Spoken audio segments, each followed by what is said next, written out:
disclosures, they get to be public. We get to stop for the hide how much money people they make.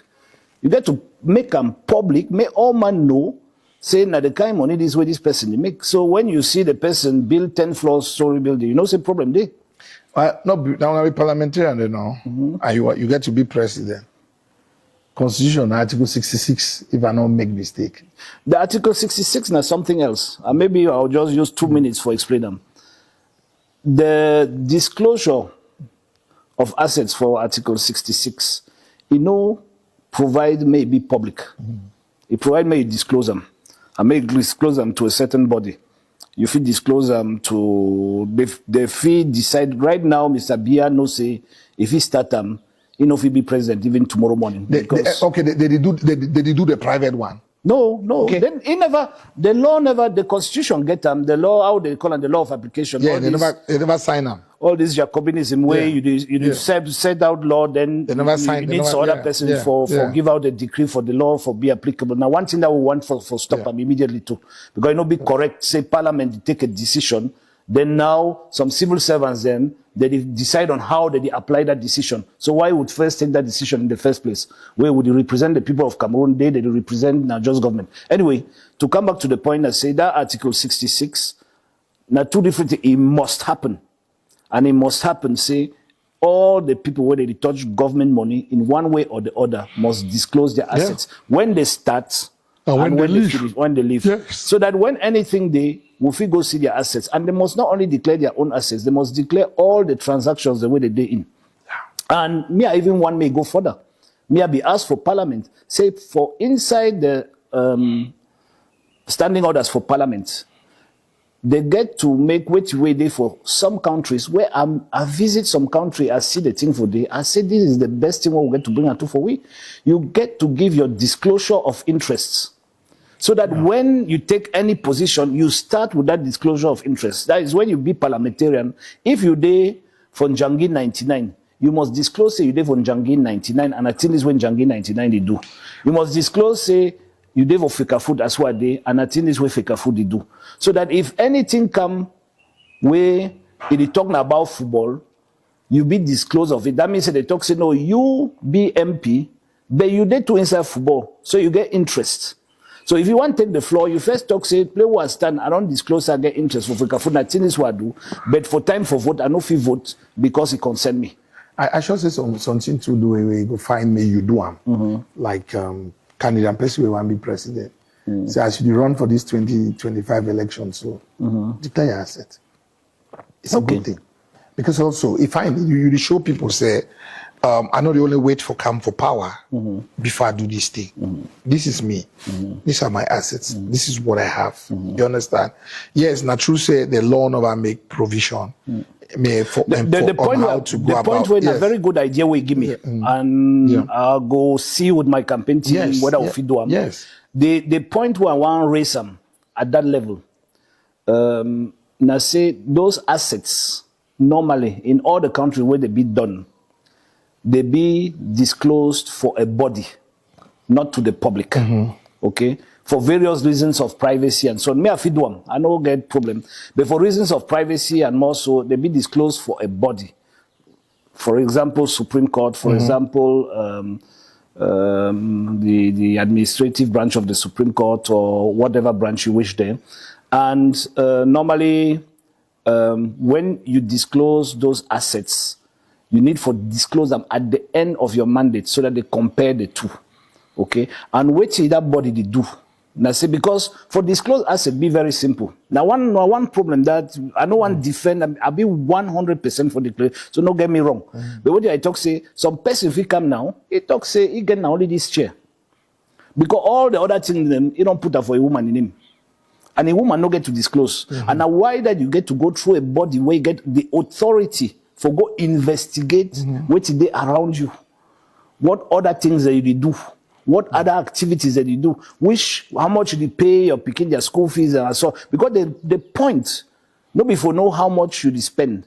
The point now for know whether the amount of money where you make them during your mandate, they permit you to get that increase of revenue at the end. 2025 is approaching and your voice matters.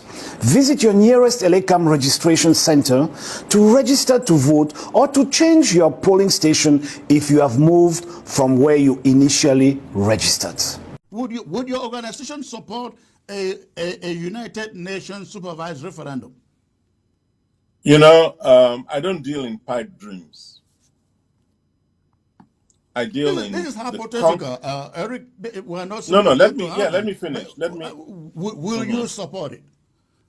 I will 100% be for such a referendum if I believe the United Nations would carry it out. That's why I was saying I don't deal in pipe dreams. I remember in May of 1995 when Foncha and Dr. John Gu Foncha and the Honorable Tandeng Muna were at the United Nations. These were, if you could not have a more credible delegation go to the United Nations, and if that body could not act up because Well, they the did not stakes were see. not critical then as they are today. You know that today we have thousands of people who have been killed. That wasn't the case then. We have over 800,000 children not going to school according to your survey. We have over 700,000 displaced according to your survey. The stakes were not same at the time Foncha, Mona, and the rest, they went to the UN. You know that. Absolutely. So you understand now why, you know, So over time, I understand you, but the over point time I'm trying things to make here change, and is you can why and a you can understand United now. Nations supervised referendum becomes very critical, and it becomes very important that organizations like yours support it if you are out for a level playing field that resolve the conflict. No, I'm grateful that you're finally where we started off by saying that the political realities evolve, and what Cardinal Toomey did back then, and as I say, he and I had a long discussion about that, how things have evolved from there to now, where the outcomes look different. So you know, politically things change. Yes, and I agree. Precisely, we've done this survey so that we can go to all the potential actors and say, this is the point of departure. How do we come together to resolve this? And I can tell you, Chris, there's a lot of work everybody is doing, and my group is working also like you, as you do. You've opted for one approach. My approach is to be scientific about it, to be analytical about it, and to take into account how the world works, how things happen on God's good earth. It is, you know, if the United Nations saw a reason, if America and the British and the French, especially the members of the Security Council, found a reason, they had a reason to intervene in Cameroon, they would have. So what we should be focusing on is trying to give them a reason, to come up with the arguments, to show proof of what we're doing, and that's what we're trying to do. So according to you, what would be the reasons for them to intervene? If the thousands of people killed do not constitute enough reasons, if over 700,000 people displaced don't constitute a reason, if 800,000 children out of school don't constitute a reason, what would be the reason? You know, I mean, I think you get carried away by your emotions, and you should not, as a leader. You don't. No, need I'm to. quoting you the That- facts from your own report. Eric, Well, I'm quoting there the are- facts yes, from yes, I'm yes, quoting you're the giving me facts from facts. your report. 800,000, according to your report, children are at home, not going to school. Over 760,000 internally displaced, according to your report. Then you have over 4,000, which we don't agree to that record, killed, according to your own report. The media, international human rights organizations have reported that the Ambazonian conflict is the least covered, among the 5 least covered. So, but you say the United Nations doesn't see reason. What, in your opinion, would cause the United Nations to see reason if these are not enough? That's why I keep saying, Chris, just, you know, take a dispassionate approach to this. There are 26,000 men, women, and children, especially old men and children and women, have died in Gaza. Have you seen the United Nations step in?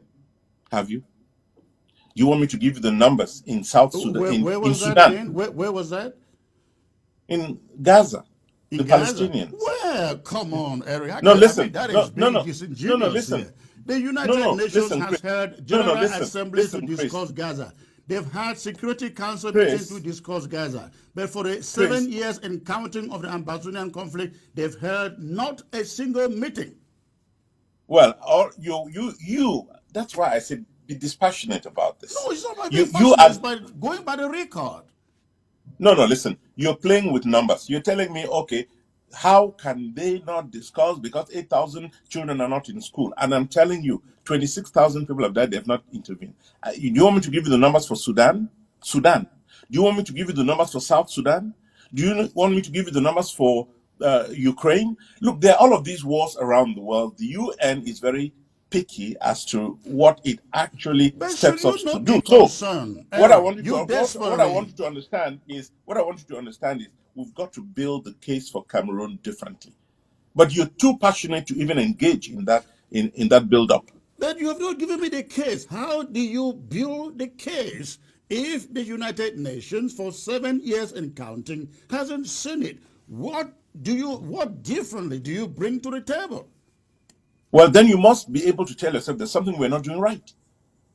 And what And is it I'm asking you? Because you are the one who think we're not doing it right. My country people them.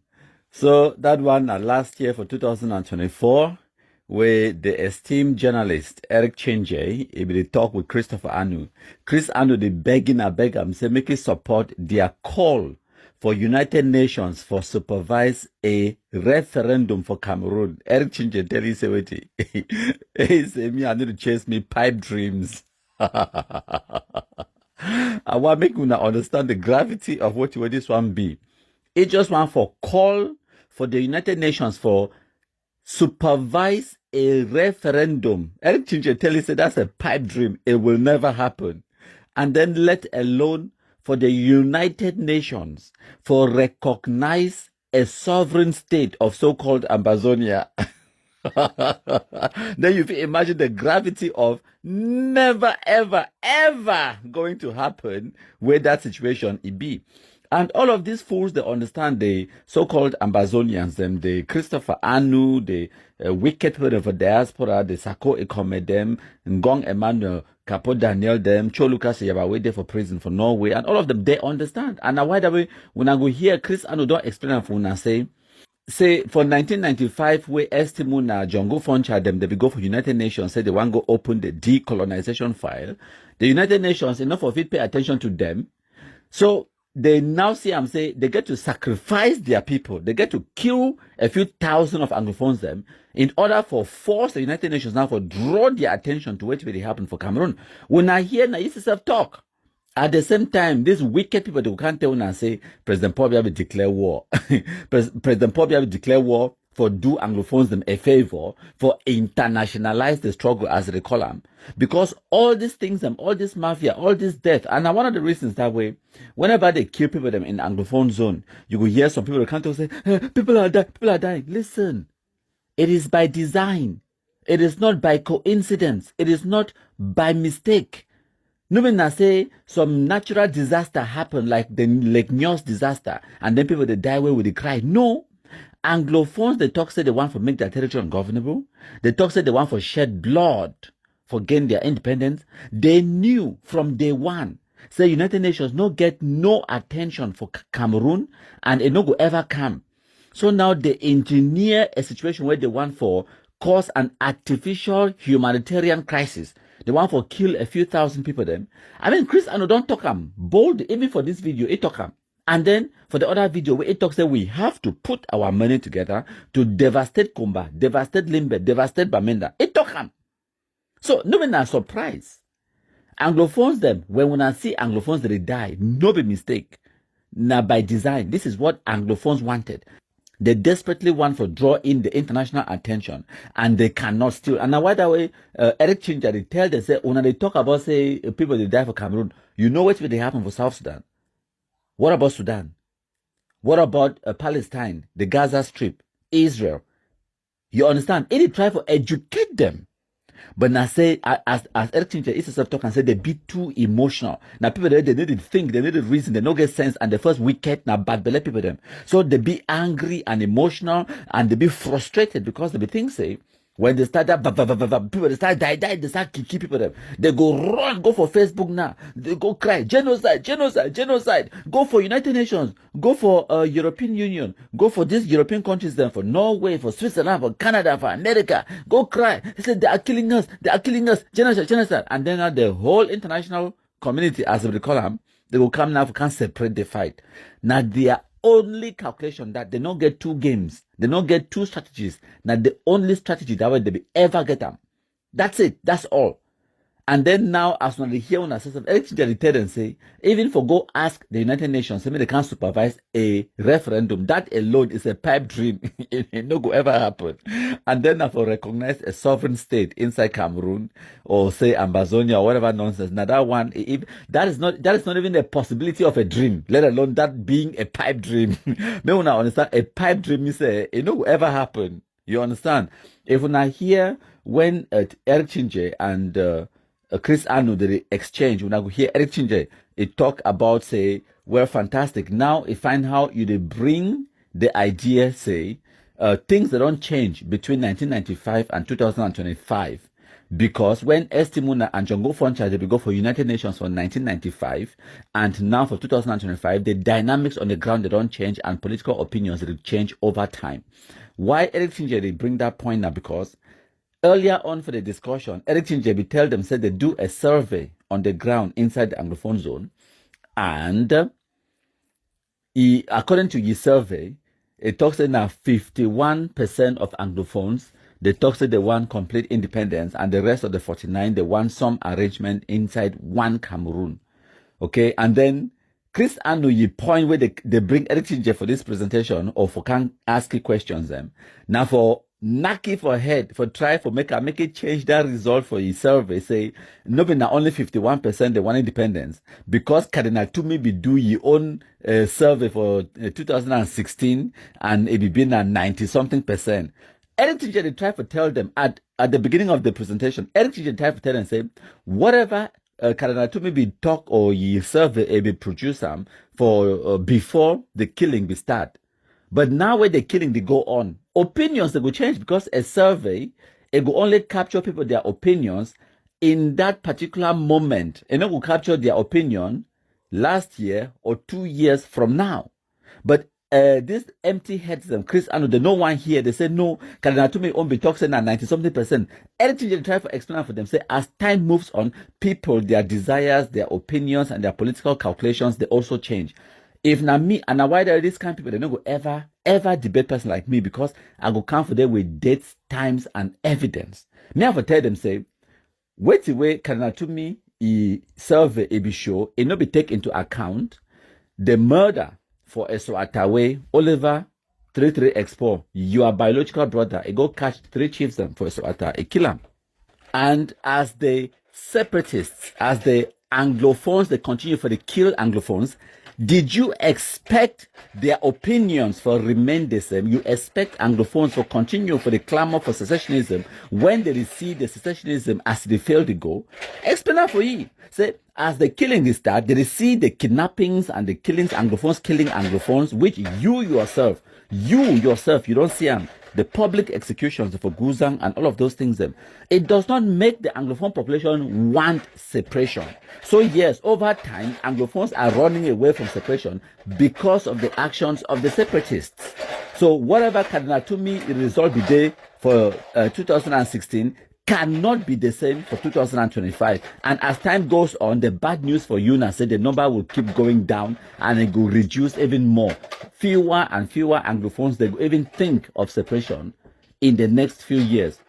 And I wait that way me for summarize them, but Eric Chinche be too polite and too politically correct and too gentlemanly. You know, ever punch them with clear facts and way it be open and glaring. Say your brother be been one of the people that they carry guns on the ground, and there is empirical evidence that it don't kill innocent civilians. Them case in point, they chiefs them for Soota. The other one I wait Ayeke, no Ayeke kill Roma. I can capture Roman Kilam, right? With all of that infighting, and you, Chris Anu, you know the talk with Marianta, where you know the talk with Sako Ekome, where they know the talk with Ayub Tabe, where we know the talk with Ayabacho Lucas, and now the international community where we one they can't help una, they catch una they lock them for prison, like the Kansas City 3 mangang them, like Ayabacho Lucas inside Norway, like Eric Tato where they're all indicted for America now. Faced with that reality, you still expect say the Anglophone population they will continue for the separation when they can see with evidence that the thing don't fail, and all that plenty general they want to get them for 2017-18 where Anglophones they be support them, they be thinking a good thing. But today also the generals they don't kill them, including your biological brother. They don't kill them. So, faced with that reality, you still expect Anglophones them for continue the support separation in the 90s percentage. It is not possible. Make we use our common sense. And if Eric Chejebe make that point, I swear to God, they not forever bring you again. Make and talk for Chris. And why that those kind of people they not go ever debate person like me, because I go for them with facts, with evidence, with the dates and the times, and I go punch them with the reality, with the truth. I know go for them, they talk nice and they try for be polite or whatever, and I just can't give them facts and reality. Everything where I give them as my opinion or as my argument, it would be based in facts and reality. So you know go expect the Anglophone population for the support separatism when the evidence in front of them now say separatism it be bad for them. They can see the reality. They can see it from your infighting. They killed the so-called fighters, and the fighters they returned, they killed the Anglophone civilian population. The economy don't be destroyed. All of those things are done by the separatists, and you expect the Anglophone population for support separatism does not make any kind of sense. You understand? And I wide away to be asked Tibonagi say, is it so difficult for the international community to force Cameroon government for can't dialogue with them? What did Tibonagi will tell them? It will never happen. As a matter of fact, when I listen, Tibonagi go talk and then when I just listen to the rest of the discussion between Eric Chinje and Christopher Anu, when I go hear their frustration. Is it too difficult to oblige La République du Cameroon to meet Ambazonia on the table and let discussions begin? It will never happen. Why? If that's what we're counting on, then you will be having the same discussion in 20 years, not with me because I may be gone by then, but with somebody else. Exactly the same point. There is no country in the world that is going to say to the Republic of Cameroon, you sit down with the people of Southern Cameroons and decide on how you're going to divorce.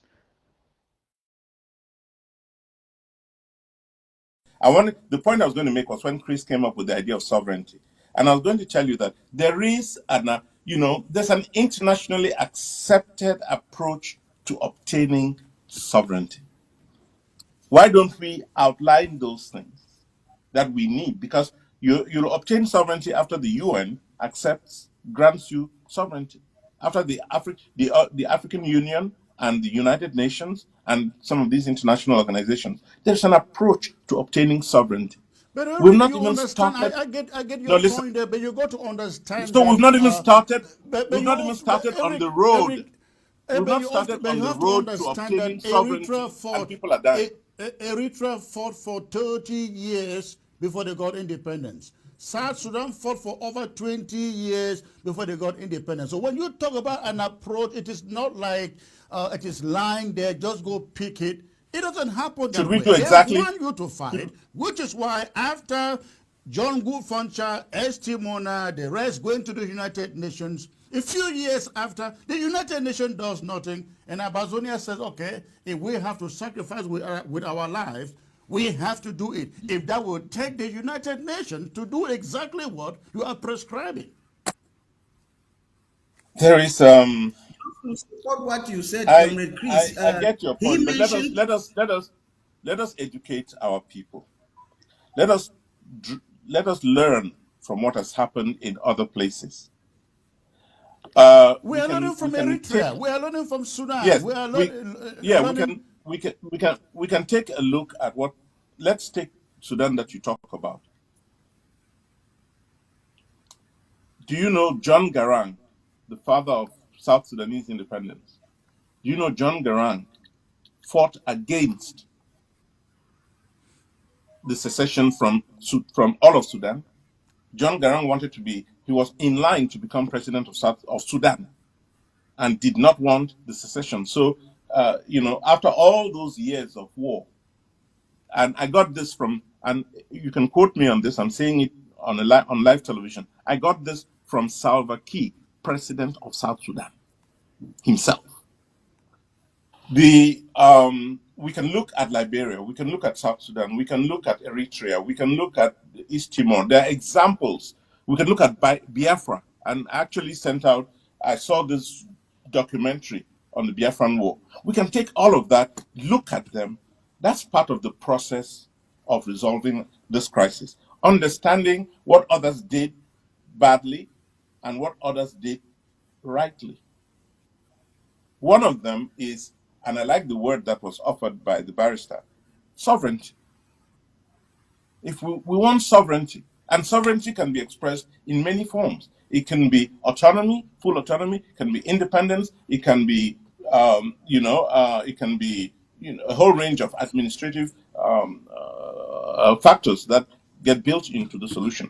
Now, but the first step is to understand how do you, if sovereignty is the ultimate goal, how do you get to sovereignty? There are steps that have to be taken. Have we taken those steps?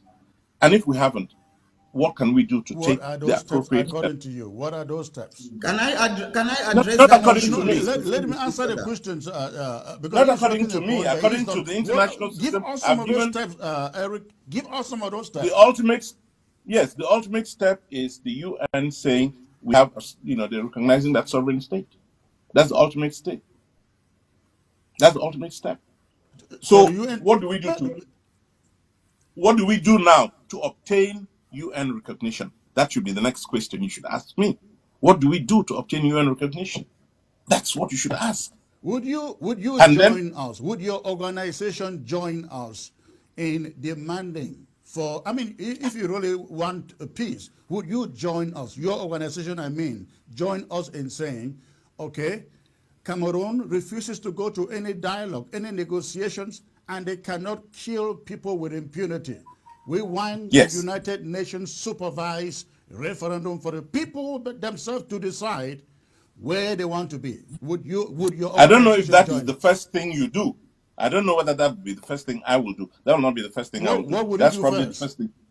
Well, I'm just saying, I'm just one single individual, and I've decided that the first thing I'll do is carry out a survey which gives me the arguments to take to these organizations. That is it coming from me. When you that have is done my that first already, step. and you add that to that of TUMI and CDN, they are all on the same. Exactly. They So all we're have the same result. Ambazonians won independence. So with those, with the data you have at hand, it's not enough for you to go to the UN and say, hey, we're not the only one speaking. Look at previous organizations have conducted this. We have done it. We have the same result. The majority won independence. Would you give them, would you supervise a referendum for and allow them to vote to decide where to be? We have begun that process in the way we know how. I don't know, there must be others. Those who've decided that it will be through war, they're doing it both in government and outside of government. But we, as simple citizens, we've decided that we're going to do this. We've seen the results. We are now taking our results out to those we believe can help us in the process. That's all we're doing. That's all I can do at my level. That's all we can do at the level of the organization I'm a leader of. And that's exactly what we are doing. And as I told you, we are taking our results out to organizations and nations and trying to make the case for helping Cameroon, helping us find a solution to the crisis, to the war, the civil war in Cameroon. And I can even tell you that many people are surprised when I use the word civil war. They find it hard. They say there's a civil war in Cameroon. So, part of what we're doing is educating the global audience. And that's part of what we're doing. And we're doing it with proof. I will give Martin 1 minute to respond, and then I will open the